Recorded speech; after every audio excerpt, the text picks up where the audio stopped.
Renungan kita pada hari ini berjudul Ia terjadi bahkan kepada yang terbaik.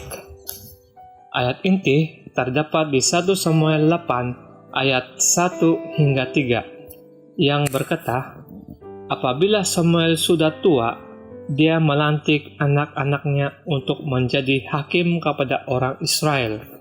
Anak yang paling sulung bernama Yoel dan yang kedua Abia. Mereka menjadi hakim di Betseba. Namun begitu, pekerti mereka bukan sahaja tidak seperti bapak mereka, malahan mereka tidak hidup mengikut jejaknya. Mereka menyimpang demi mengajar labah dan mereka menerima rasuah serta memutarbalikkan keadilan.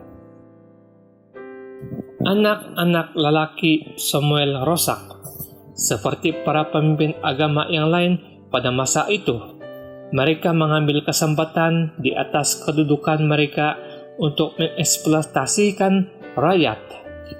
Di sisi yang lain, bangsa Israel mau menjadi seperti bangsa lain dan meminta Samuel, pemimpin yang diberikan Tuhan pada zaman itu, untuk memberikan mereka seorang raja untuk memerintah ke atas mereka. Saya tertanya-tanya, bagaimana perasaan Samuel apabila dia mendengar permintaan ini? Ia sudah tentu bukan rancangan Tuhan bagi umat pilihannya, dan Samuel tahu itu. Tuhan memahami dengan jelas bahwa dialah yang mereka tolak, bukan Samuel. Namun, dengan baik hati, dia coba menunjukkan kepada mereka apa yang mereka akan dapat jika mereka memilih seorang raja manusia bagi diri mereka sebagai ganti Tuhan. Sementara saya melawat seorang sahabat pendeta pada hujung minggu, kami berbual-bual mengenai PKS, yaitu anak-anak pendeta. Bahkan dalam rumah tangga para pendeta yang terbaik pun, anak-anak telah menyimpang. Malahan dalam rumah tangga nabi yang dikasihi, yang telah menjadi nabi seumur hidup seperti Samuel pun, anak-anaknya meninggalkan Tuhan. Alangkah menyedihkan apabila ibu bapak seoleh kehilangan anak-anak mereka kepada dunia. Ia berlaku terlalu kerap dan ia sangat meremukkan hati.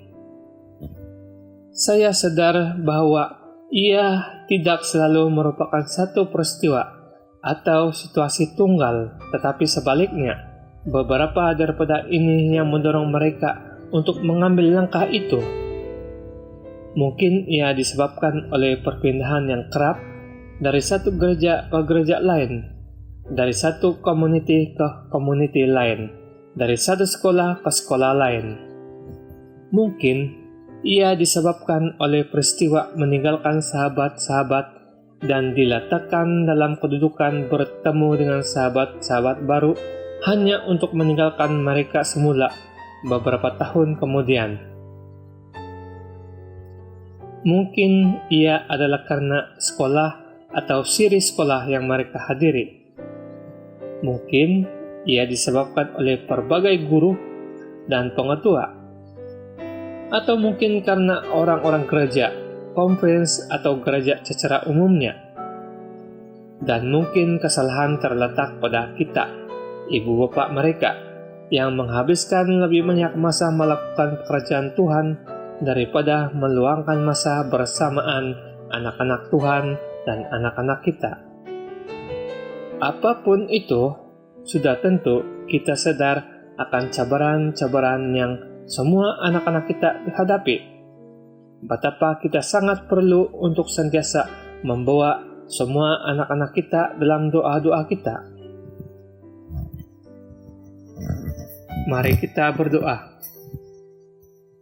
Bapa kami di dalam kerajaan surga, terpujilah nama-Mu. Biarlah Bapa pimpin kami sebagai ibu Bapa,